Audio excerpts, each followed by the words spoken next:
Thank you very much, Mark. I'm quite happy to be here. Such a warm and pleasant place. And it's not a joke, because at the moment in Sofia, the temperature is minus 15 degrees. So it's much more pleasant in Berlin, though Berlin is about 1,000 kilometers to the north of Sofia, than in Sofia. Mark said that I'm a specialist in the history of Southeastern Europe, but this is more or less a formal definition. By natural inclination, I'm a trespasser. I like to work in fields and to do research in fields in which I'm not entitled to do any work, much to the displeasure of my colleagues, who consider me an intruder in their own professional fields. So today I will speak, I'll present a paper that I was supposed to present 2 months ago here in Berlin at the November conference, but for a number of reasons I couldn't do that on time. It is called The Curious Case of the Dog That Didn't Bark. And of course the title is comes from a famous story of Arthur Conan Doyle, whose hero, Sherlock Holmes, said, one of the detectives asked him, is there any other point to which you would wish to draw my attention? And Holmes said, to the curious incident of the dog in the nighttime. The detective said, the dog did nothing in the nighttime. Holmes said, that was the curious incident. So the question is, why in Bulgaria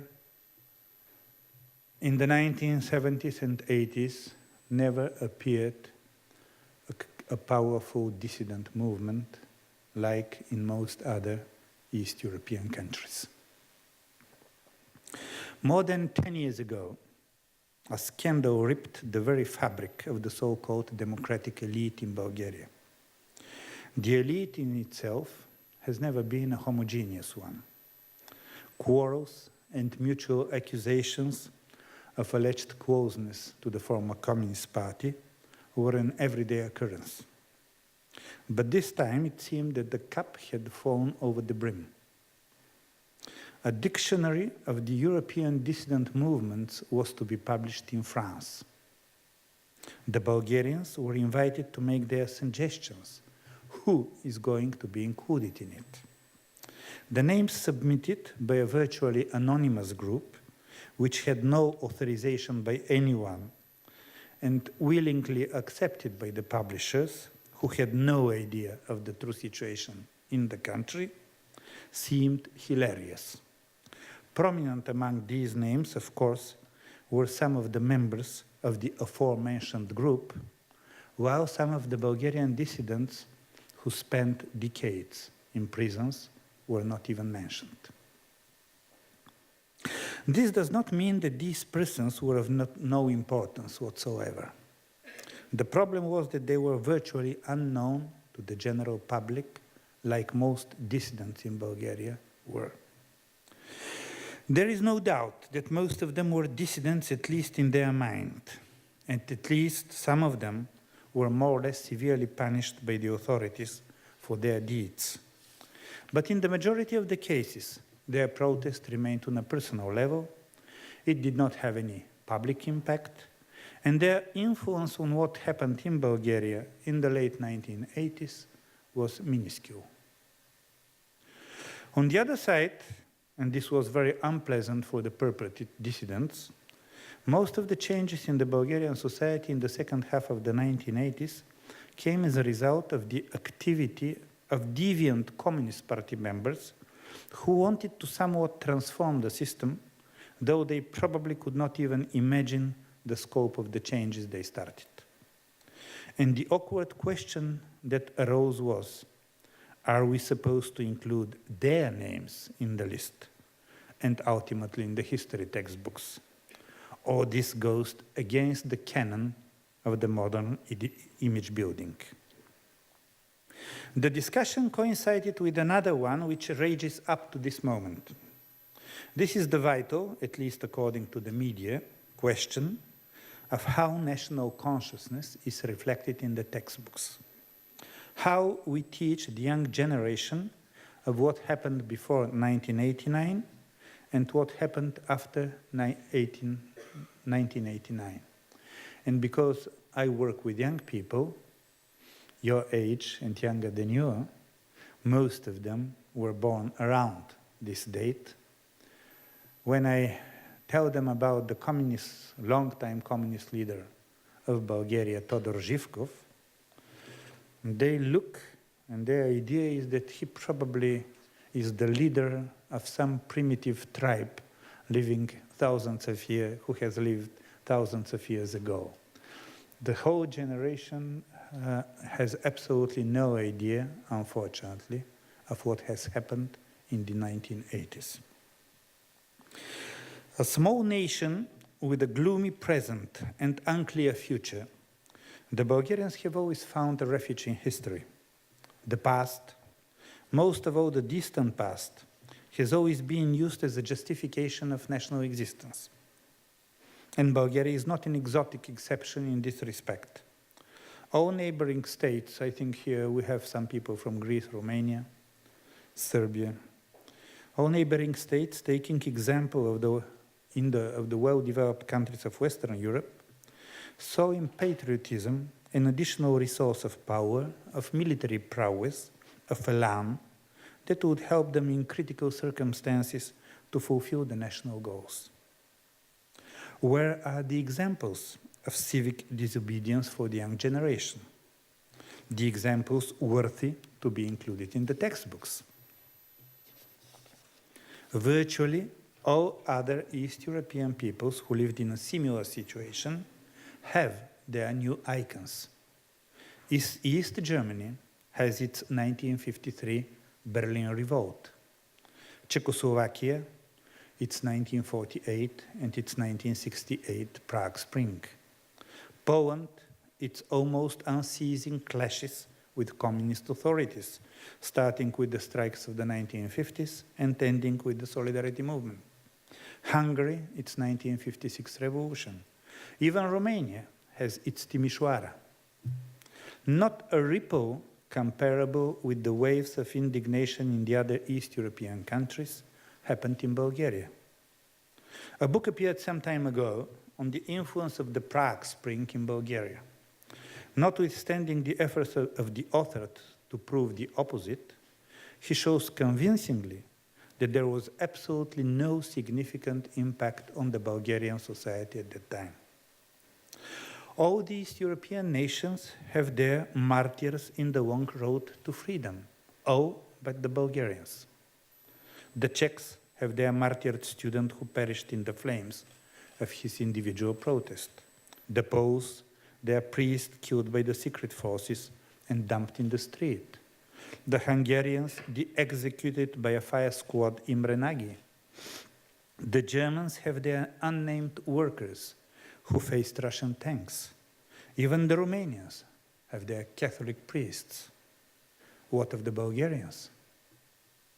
The leader of the opposition in the second half of the 1940s, Nicola Petkov, was hanged for non-existing crimes by the communists. But he was an individual who is difficult to trim down into a figurehead of a relentless fighter for democracy. In his desperate political strife, he used democratic terms, democratic notions, but not democratic means. Examples in this respect abound. For instance, he was one of the persons who signed the law for establishing concentration camps in Bulgaria for political enemies. Who else? The emigrant writer and BBC speaker, Georgi Markov, who probably was killed in the 1980s by the secret police, Bulgarian secret police, in conjunction with the KGB, more for his attacks on the family of the communist leader, Todor Zhivkov, than for his attacks on the regime itself. But he is quite unsuitable to be an icon also He was the spoiled darling of the regime for years on end. He got money for his beloved poker games. Privileges and laurels were poured on him. He was a member of the hunting group of the leader of the Communist Party himself, Todor Zhivkov.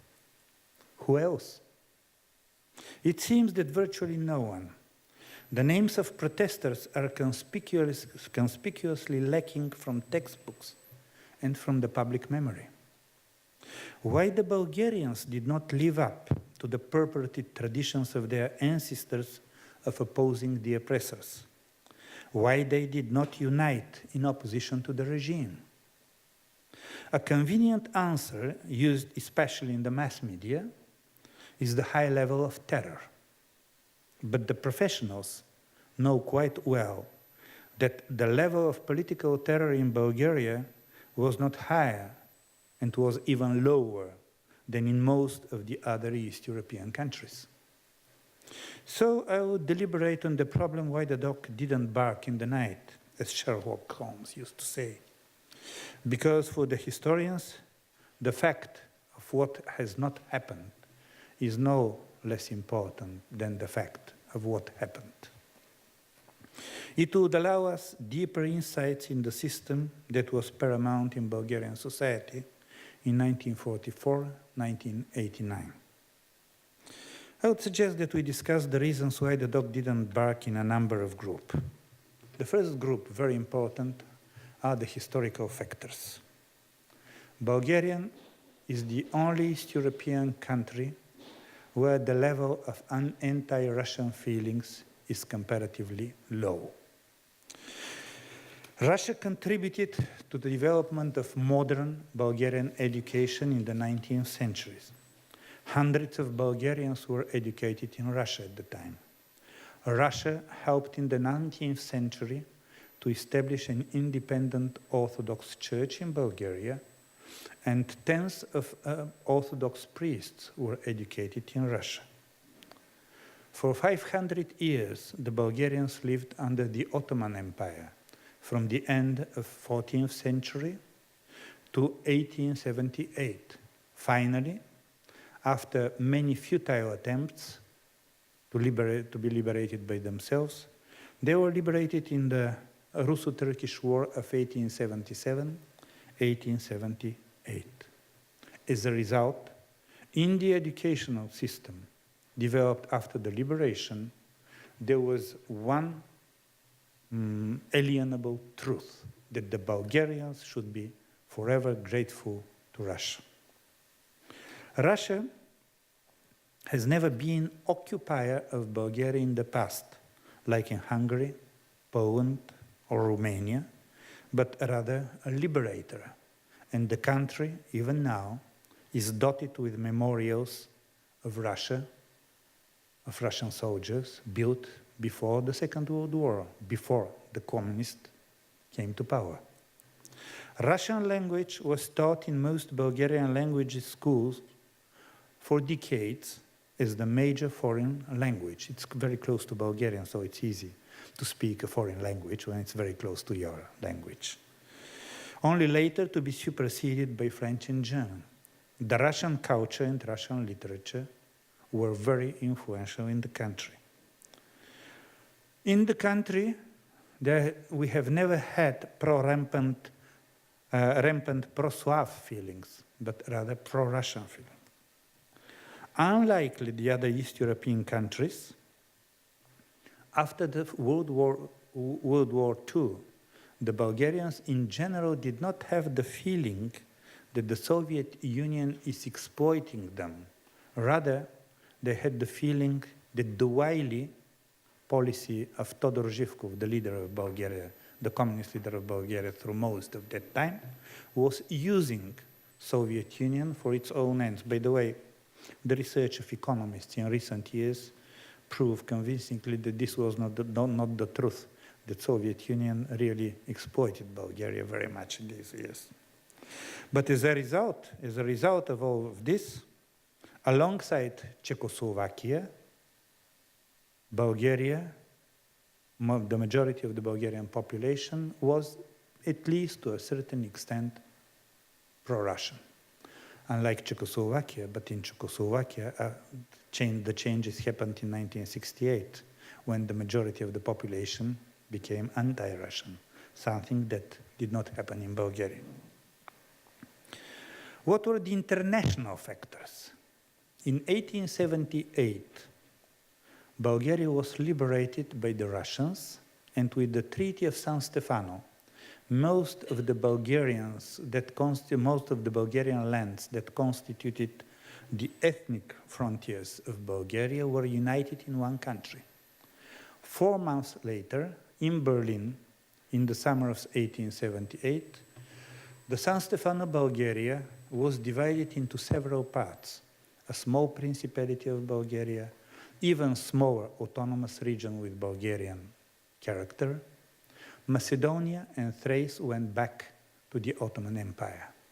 This gave a birth of a very strong anti-Western feeling in Bulgaria at the time.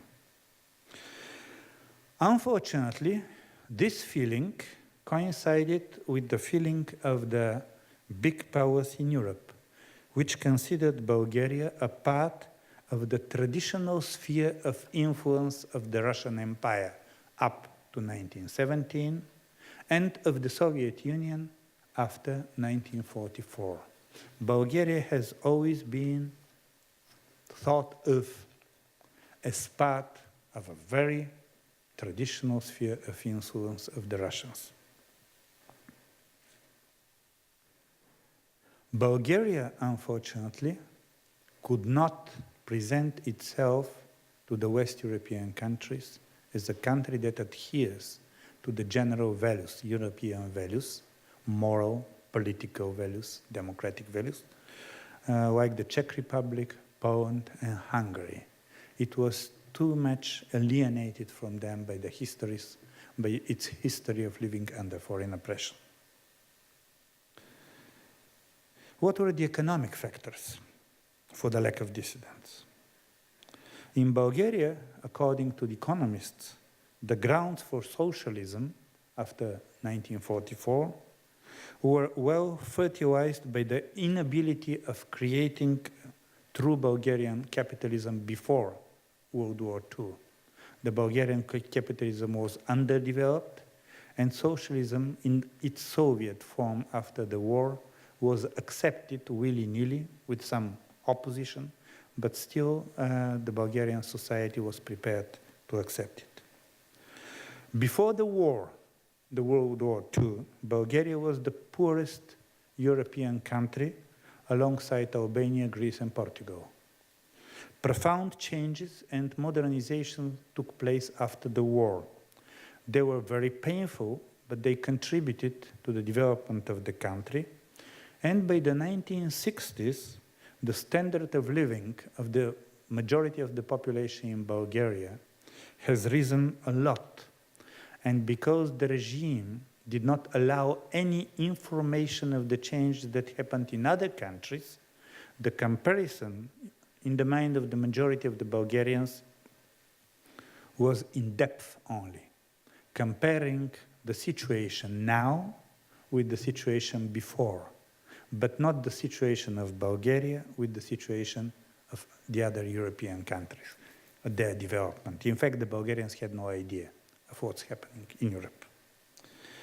After World War II, the old intelligentsia, the old bourgeois strata, were crushed down mercilessly by the communists, and in the course of something like 20 years, they created a new type of intelligentsia, a new type of intellectuals, very often the sons and daughters of poor peasants, workers, poor bureaucrats, but people who were very much connected with the new regime, an elite, a new elite which had a vested interests in the new, in the situation in the country.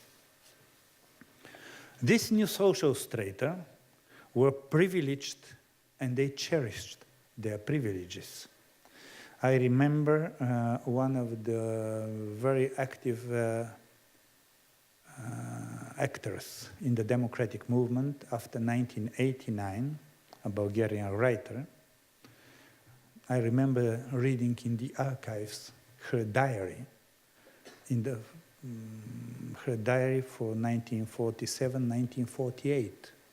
At that time, the writers were wooed by the new regime, the communist regime.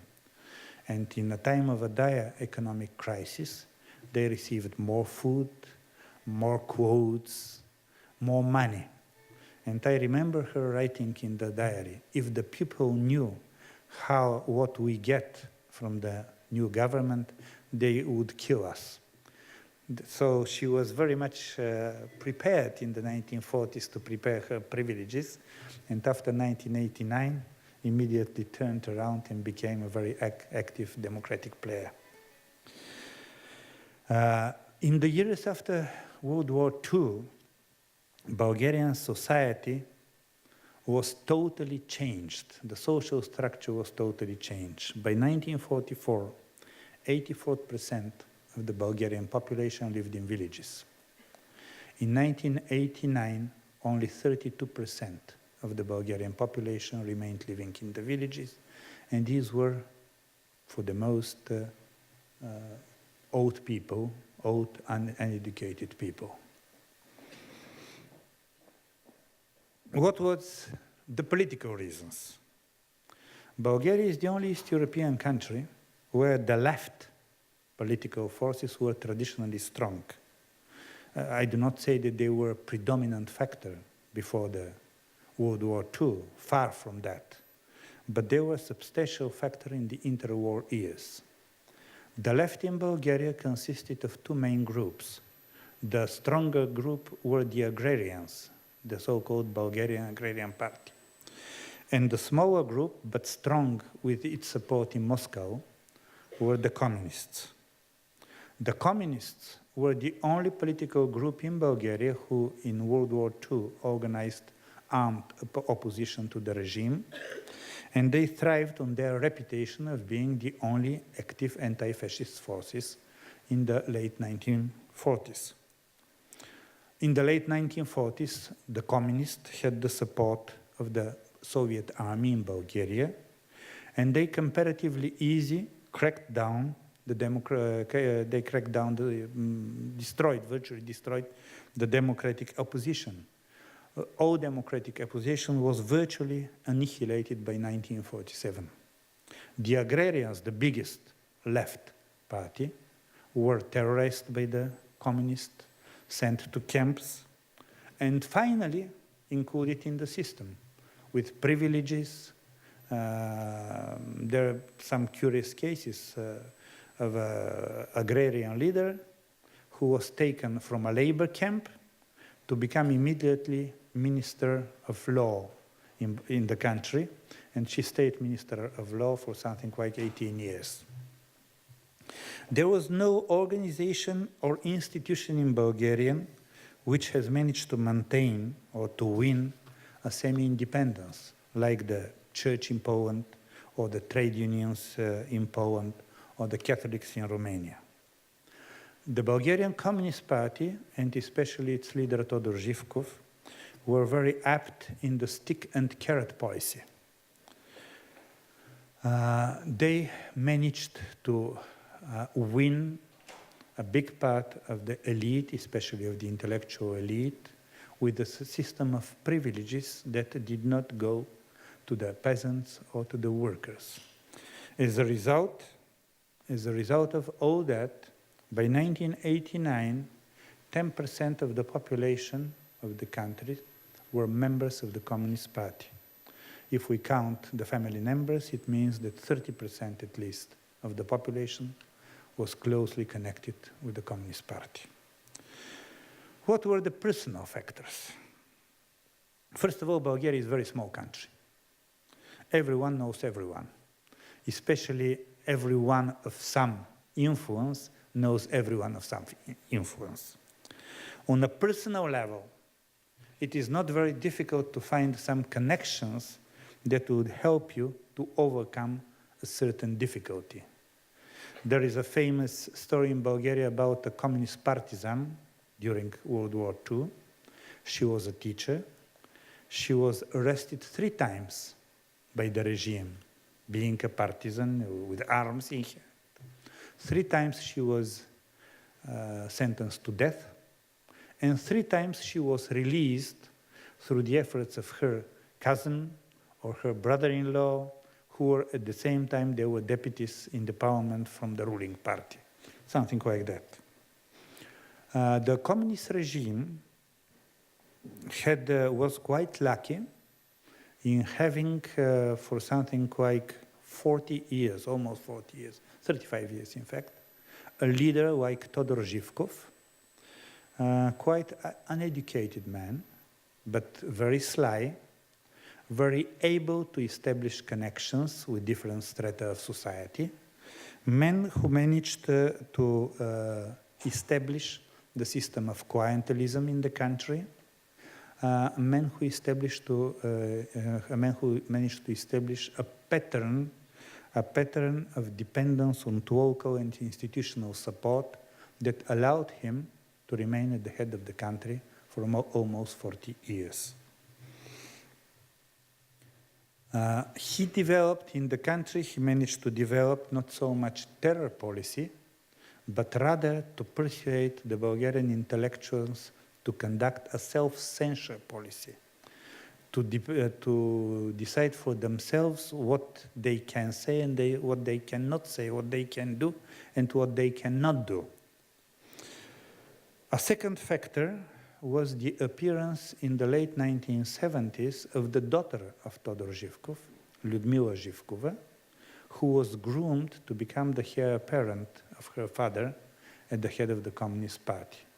Lyudmila Zhivkova, who is a very interesting figure, she was a mystic, she was interested in Indian philosophy, in yoga, she was, how would you say today, a vegan, a totally vegan, a total vegetarian. I think she had some problems, mental problems. Personally, I think that she had some mental problems.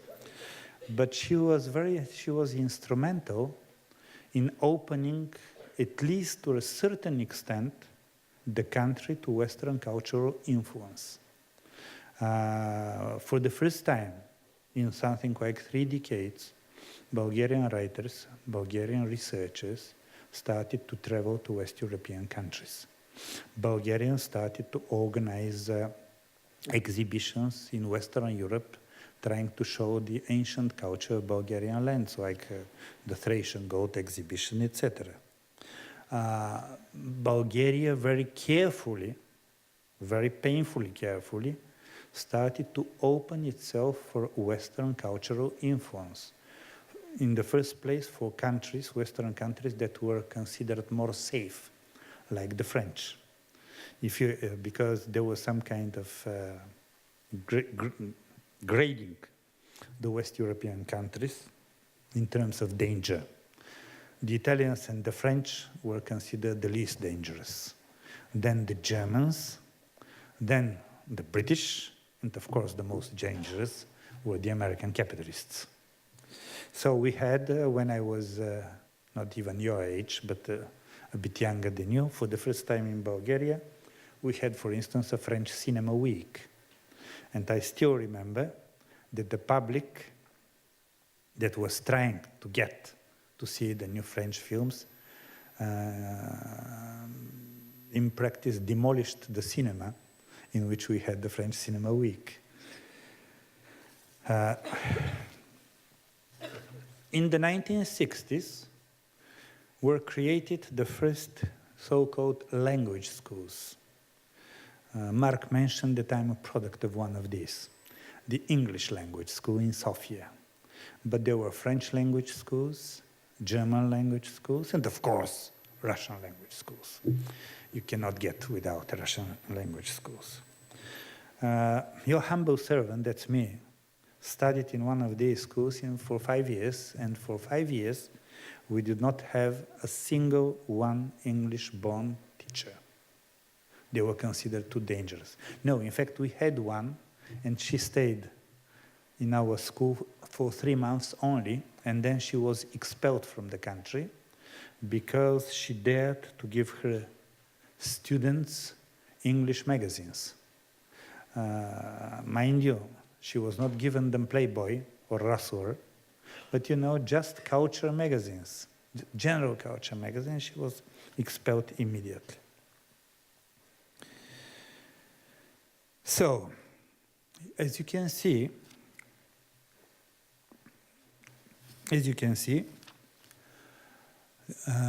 the reasons for the lack of real Bulgarian dissident movements are in the roots of the development of the country.